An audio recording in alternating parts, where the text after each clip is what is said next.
ذمہ داری، میری ذمہ داری۔ الحمدللہ رب العالمین والصلاة والسلام علی سید المرسلین، اما بعد فاعوذ باللہ من الشیطان الرجیم، بسم اللہ الرحمن الرحیم۔ الصلاة والسلام علیک یا رسول اللہ وعلی آلک واصحابک یا حبیب اللہ۔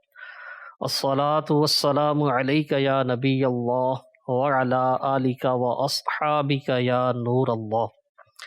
پیارے پیارے اسلامی بھائیوں اور مدنی چینل کے ناظرین، مدنی چینل کا ہفتہ وار سلسلہ میری ذمہ داری، مائی رسپانسبلٹی، اس کی ایک نئی قسط کے ساتھ پھر حاضری ہے۔ آئیے شروع میں درود پاک کی ایک فضیلت سن لیجئے۔ حضرت سیدنا ابو درداء رضی اللہ تعالیٰ عنہ یہ روایت کرتے ہیں کہ ہمارے پیارے آقا صلی اللہ علیہ وآلہ وسلم کا فرمان مبارک ہے، جو شخص صبح اور شام کو مجھ پر 10 بار درود پاک پڑھے گا، قیامت کے دن میری شفاعت اسے پہنچ کر رہے گی۔ صلو علی الحبیب صلی اللہ تعالی علی محمد وعلی آلہ وصحبہ وسلم۔ پیارے پیارے اسلامی بھائیوں، ہم مسلمان ہیں اور اللہ تبارک و تعالیٰ کا کروڑہا احسان ہے کہ اس نے ہمیں دین اسلام کی یہ جو عظیم نعمت ہے، بلکہ سب سے بڑی نعمت ہے، ایمان کی نعمت، یہ عطا فرمائی۔ اور اس کے ساتھ ساتھ کرم بالائے کرم یہ ہوا کہ ہم اللہ عز و جل کے آخری نبی مکی مدنی صلی اللہ علیہ وآلہ وسلم کی امت میں سے ہیں۔ مساجد جو ہیں یہ اللہ تبارک و تعالیٰ کا گھر ہم ان کو کہتے ہیں، اور مسجد کو آباد کرنا یہ ایک مسلمان کی امتیازی شان ہے۔ اللہ تبارک و تعالیٰ قرآن پاک میں ارشاد فرماتا ہے، یہ سورہ توبہ کی 10ویں پارے میں 18ویں آیت کا یہ حصہ ہے، انما یعمر مساجد اللہ من آمن باللہ والیوم الآخر۔ مسجدیں وہی آباد کرتے ہیں جو اللہ اور آخرت کے دن پر ایمان لائے۔ سبحان اللہ عز و جل۔ ایمان والوں کی ایک علامت، ایک نشانی یہ بیان ہو رہی ہے کہ وہ مسجدوں کو آباد کرنے والے ہیں۔ سبحان اللہ عز و جل۔ اللہ تبارک و تعالیٰ کا جو نیک بندہ ہے وہ مسجد سے محبت کرتا ہے، مسجد میں وقت گزارنا اسے اچھا لگتا ہے۔ سبحان اللہ عز و جل۔ پھر جو مسجد میں وقت گزارتا ہے اس کی بھی کیا شان ہے۔ اللہ تبارک و تعالی مسجد میں وقت گزارنے والے کو ہر سانس پر نیکیاں عطا فرماتا ہے۔ روایت کے مطابق جو مسجد میں سانس لیتا ہے، حصول ثواب کے لیے اگر کوئی مسجد میں جاتا ہے، کوئی بھی یعنی عبادت جیسے ذکر و اذکار ہے، تلاوت قرآن ہے، نوافل ادا کرتا ہے، فرض نماز ادا کرتا ہے، اس پر تو اس کو اجر و ثواب ملتا ہی ہے۔ اگر بندہ مسجد میں جاتا ہے اور نماز ادا کرتا ہے تو اس پر زبردست اجر و ثواب ملتا ہے۔ فرض نماز جو ہے جماعت کے ساتھ ادا کرنا، جبکہ کوئی عذر نہ ہو، تو یہ مرد کے لیے واجب ہے۔ مسجدوں میں ہمیں حاضری دیتے رہنا چاہیے، اور اسلامی بھائیوں کو جن کے لیے کوئی عذر نہیں ہے ان کو باجماعت نماز جو ہے وہ مسجد میں ہی ادا کرنی چاہیے۔ مسجد میں حاضری کے فضائل تو بہت ہیں۔ سبحان اللہ عز و جل، یہ مغفرت کا ذریعہ ہے۔ ایک حدیث پاک ترغیب کے لیے میں بیان کر دیتا ہوں۔ نبی پاک صلی اللہ تعالی علیہ وآلہ وسلم کا مبارک فرمان، ارشاد فرمایا، جو اچھی طرح وضو کر کے فرض نماز کو گیا اور مسجد میں نماز پڑھی، اس کی مغفرت ہو جائے گی۔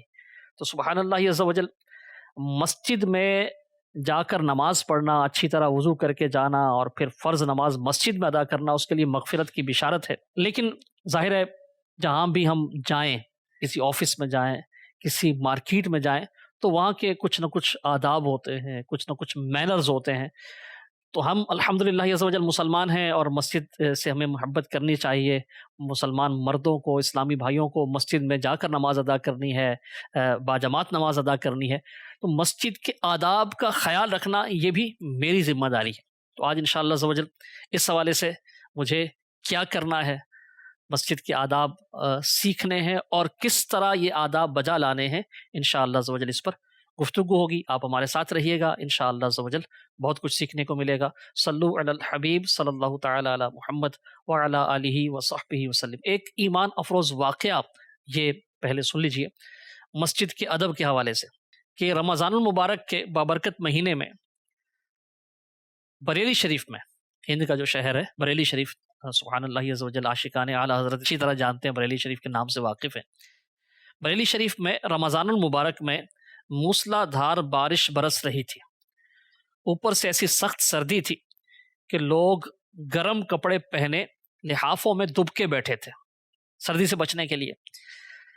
اعلیٰ حضرت امام اہل سنت مجدد دین و ملت مولانا امام احمد رضا خان علیہ الرحمۃ الرحمن آپ مسجد میں معتکف تھے۔ ہر لمحہ یاد خدا میں، ذکر مصطفیٰ میں بسر ہو رہا تھا۔ مغرب کی نماز کے بعد جب وقت عشاء کی جانب بڑھنے لگا تو حضور سیدی اعلیٰ حضرت رحمۃ اللہ تعالیٰ علیہ کو یہ فکر لاحق ہوئی کہ اب عشاء کے لیے وضو کیسے کیا جائے گا۔ بارش کے ٹھنڈے پانی سے بچ کر وضو کرنے کی کوئی جگہ میسر نہیں تھی، باہر شدید سردی تھی اور موسلا دھار بارش تھی، باہر بھی نہیں جایا جا سکتا تھا اس طرح۔ اور اگر مسجد میں وضو کرتے ہیں تو جو مستعمل پانی ہے، یعنی وضو کرتے ہوئے جو اعضائے وضو سے پانی گرتا ہے، ٹپکتا ہے، تو یہ پانی مستعمل کہلاتا ہے، استعمال شدہ۔ تو مسجد کے فرش کو اس پانی سے کیسے بچایا جائے، یہ اب فکر لاحق تھی۔ وضو بھی کرنا ہے عشاء کے لیے اور باہر جانے کی بھی کوئی صورت نہیں ہے، مسجد میں اگر وضو کریں گے تو مستعمل پانی سے مسجد کے فرش کو یہ کیسے بچائیں گے۔ بہرحال اللہ تبارک و تعالیٰ کے نیک بندوں کو اللہ تبارک و تعالیٰ ایسی فراست عطا کرتا ہے کہ وہ اللہ تبارک و تعالیٰ کی عطا کردہ اس فراست سے ایسے یعنی مواقع پر بھی کوئی نہ کوئی راہ نکال لیتے ہیں۔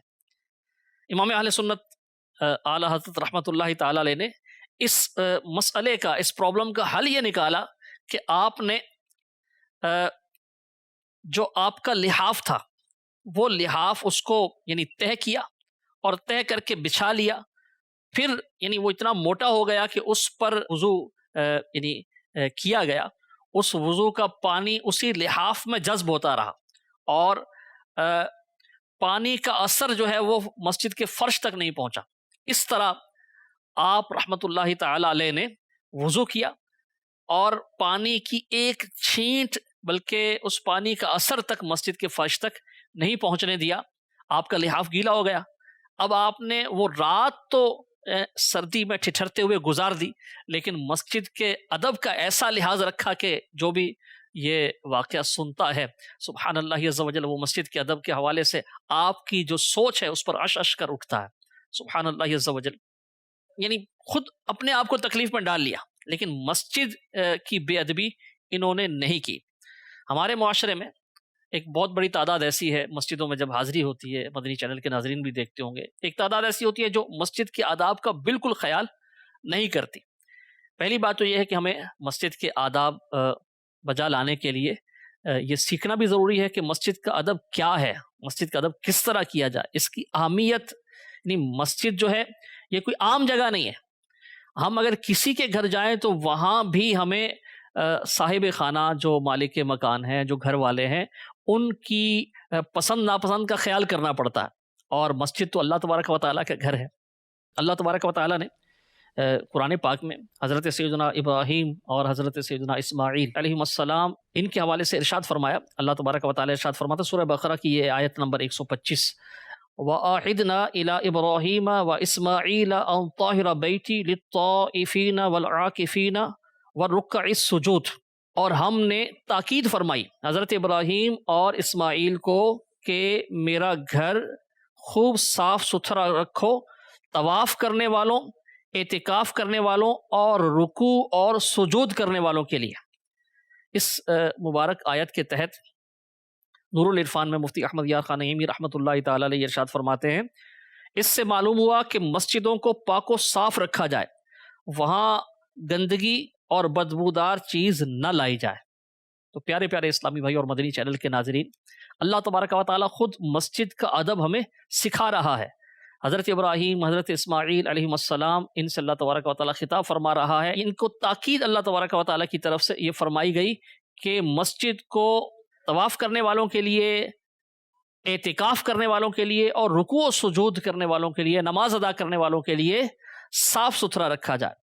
ہم سب کی یہ ذمہ داری ہے، میری یہ ذمہ داری ہے کہ میں اللہ پاک کے گھر میں حاضری بھی دوں اور اس کو صاف ستھرا بھی رکھوں۔ حضرت سیدنا انس رضی اللہ تعالیٰ عنہ ان سے روایت ہے کہ نبی کریم صلی اللہ علیہ وسلم نے ارشاد فرمایا، بے شک ان مسجدوں میں گندگی، پیشاب اور پاخانہ جیسی کوئی چیز جائز نہیں۔ یہ مسجدیں تو تلاوت قرآن، اللہ تبارک و تعالیٰ کے ذکر اور نماز کے لیے ہیں۔ ایک اور مقام پر ارشاد فرمایا گیا، مسجدیں بناؤ اور ان میں سے گرد و غبار نکال دیا کرو کہ جو اللہ عز و جل کی رضا کے لیے مسجد بنائے گا، اللہ عز و جل اس کے لیے جنت میں گھر تعمیر فرمائے گا۔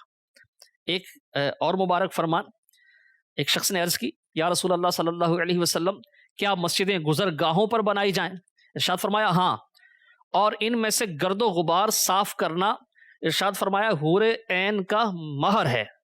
معلوم ہوا مسجد کی صفائی کرنا، اس کو صاف ستھرا رکھنا، یہ بہت عظیم الشان فضیلت والا کام ہے، عظیم الشان نیکی ہے۔ اللہ تبارک و تعالی ہمیں بھی مسجدوں کا ادب ملحوظ خاطر رکھنے کی توفیق نصیب فرمائے۔ مسجد کے چند آداب میں آپ کے سامنے بیان کرتا ہوں، اس حوالے سے میری ذمہ داری کیا ہے۔ سب سے پہلے تو یہ ہے کہ ہمیں مسجدیں آباد کرنے کا ذہن بنانا چاہیے، مسجد میں حاضری دینی چاہیے۔ یہ فضیلتیں حاصل کرنے کے لیے، مغفرت کی بشارت ہے اس کو پانے کے لیے، اور یہ ایمان والوں کی نشانی بھی ہے کہ وہ مسجدوں کو آباد کرتے ہیں۔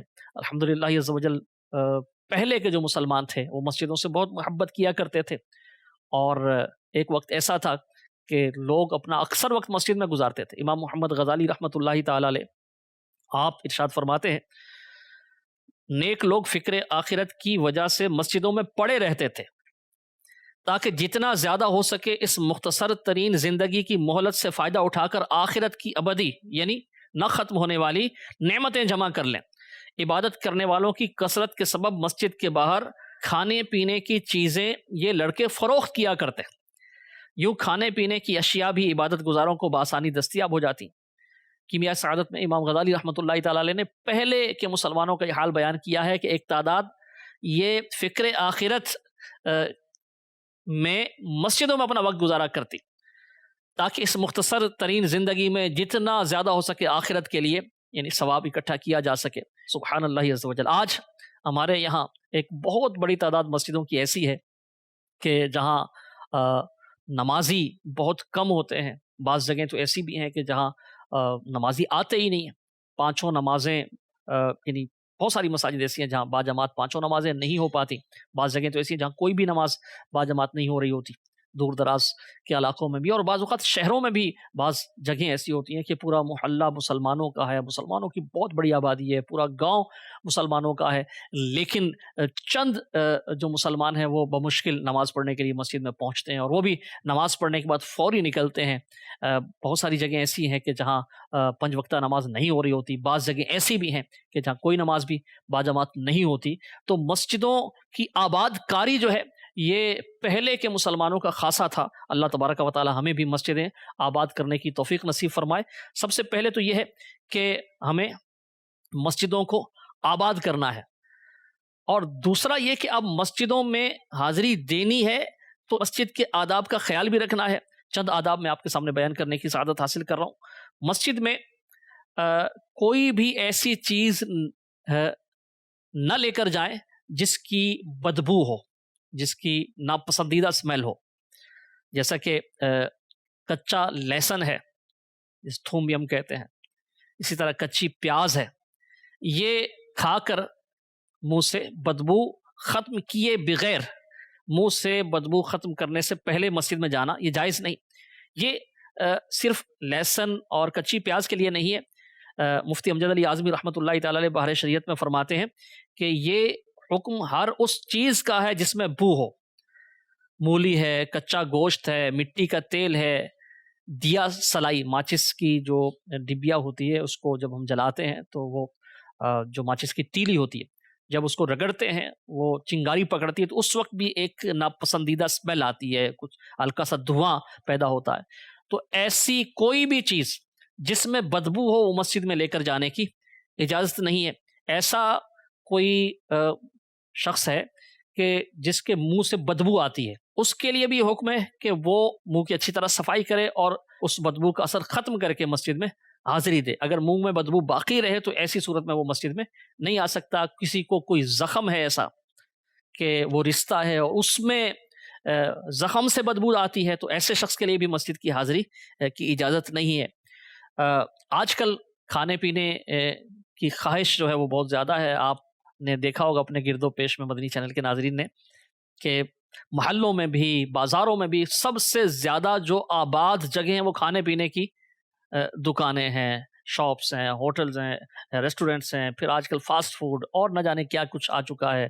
کھانے کے وہ ٹھیے ہوتے ہیں، سٹال لگے ہوتے ہیں، کہیں کباب چل رہے ہیں، کہیں برگر بک رہا ہے، کہیں آلو چھولے ہیں، کہیں جو فاسٹ فوڈ کے آئٹم ہیں وہ فروخت ہو رہے ہیں۔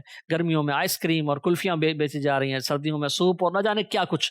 تو کھانے پینے کا جو ایک ذوق ہے، اللہ تبارک و تعالیٰ کی عطا کردہ حلال چیزوں کو جو ہے ایک یعنی لمٹ کے ساتھ کھانا چاہیے، لیکن بطور خاص اس کا اہتمام رکھیں کہ ہم کوئی بھی ایسی چیز نہ کھائیں جو منہ میں بدبو ہو اور پھر ہم مسجد میں نہ جا سکیں۔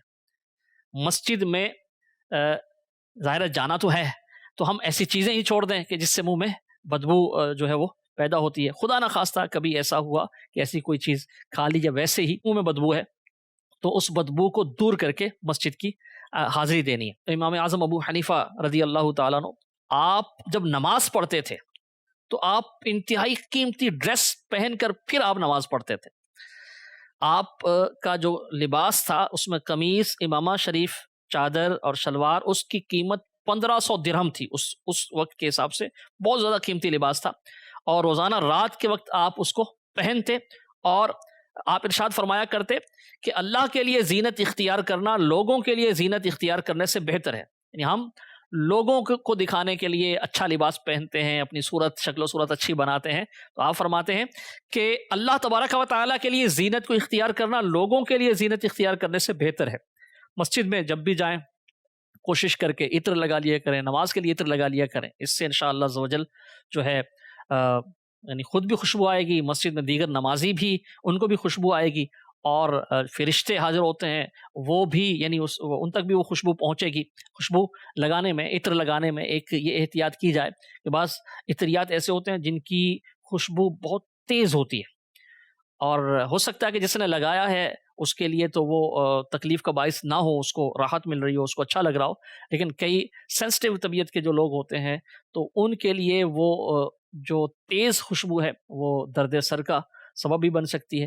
تو ایسی خوشبو جو یعنی آپ کو بھی اچھی لگے اور دیگر لوگوں کے لیے بھی وہ کسی طرح کوئی تکلیف کا باعث نہ ہو، تو ایسی خوشبو مسجد میں بطور خاص لگا کے جائیں۔ اس کے علاوہ بھی خوشبو جو ہے وہ سنت ہے۔ اچھا، اب یہ بھی میری ذمہ داری ہے کہ میں مسجد میں کوئی ایسی باتیں نہ کروں کہ جو باتیں ہی یعنی ایسی ہیں کہ وہ بدبو سے زیادہ خطرناک باتیں ہیں۔ جیسے لوگ مسجد میں جاتے ہیں تو وہ غیبت بھی کر رہے ہوتے ہیں، چغلی بھی کھا رہے ہوتے ہیں، دنیا داری کی باتیں بھی کر رہے ہوتے ہیں، تو یہ گفتگو بھی مسجد میں کرنے کی اجازت نہیں ہے۔ ایک روایت میں ہے، جو لوگ غیبت کرتے اور مسجد میں دنیا کی باتیں کرتے ہیں، ان کے منہ سے وہ گندی بدبو نکلتی ہے جس سے فرشتے اللہ عز و جل کے حضور ان کی شکایت کرتے ہیں۔ تو ایسی جو خلاف شرع باتیں ہیں وہ مسجد سے باہر بھی نہیں کرنی چاہیے اور مسجد میں بطور خاص نہیں کرنی چاہیے۔ ہمیں مسجد میں جائیں تو ہم اللہ تبارک و تعالیٰ کا ذکر کریں، تلاوت کریں، نیکی کی دعوت کا کوئی سلسلہ ہے نیکی کی دعوت دیں، علم دین سیکھیں، اللہ تبارک و تعالیٰ کی بارگاہ میں سربسجود ہوں، نماز ادا کریں، دنیا کی باتیں نہ کریں، ایسی بات نہ کریں جس سے ہماری قبر و آخرت جو ہے وہ خراب ہو۔ حضرت سیدنا عیسیٰ روح اللہ علیہ نبینا علیہ الصلوۃ والسلام ان لوگوں کو مسجدوں میں زیادہ بیٹھنے سے منع فرماتے تھے جو مسجدوں کے آداب، مساجد کے آداب کو نہیں جانتے۔ ایک مرتبہ آپ علیہ الصلوۃ والسلام نے، حضرت عیسیٰ علیہ الصلوۃ والسلام نے مسجد میں کچھ لوگوں کو بیٹھے ہوئے دیکھا جو فضول باتیں کر رہے تھے، تو اپنی چادر لپیٹ کر ان کو مارا اور وہاں سے نکال دیا، اور فرمایا تم نے اللہ کے گھروں کو دنیا کے بازار بنا رکھا ہے، حالانکہ یہ تو آخرت کے بازار ہیں۔ تو حضرت سیدنا عیسیٰ روح اللہ علیہ نبینا علیہ الصلوۃ والسلام ایسے لوگوں کو سخت ناپسند فرماتے تھے جو مسجد کے آداب کا خیال نہیں رکھتے۔ آج بھی لوگ مسجد میں جاتے ہیں نماز پڑھنے کے لیے، دیگر یعنی علم دین سیکھنے کے لیے بھی جاتے ہیں، اور بھی مواقع پر مسجد میں حاضری کا شرف حاصل ہوتا ہے، لیکن ایک تعداد یہاں بھی دنیاوی گفتگو کر رہی ہوتی ہے۔ ایک روایت سنیے، مسجد میں دنیاوی بات چیت نیکیوں کو اس طرح کھا جاتی ہے جس طرح چوپائے یعنی 4 پاؤں والے جو مویشی ہیں، چوپائے گھاس کو کھاتے ہیں،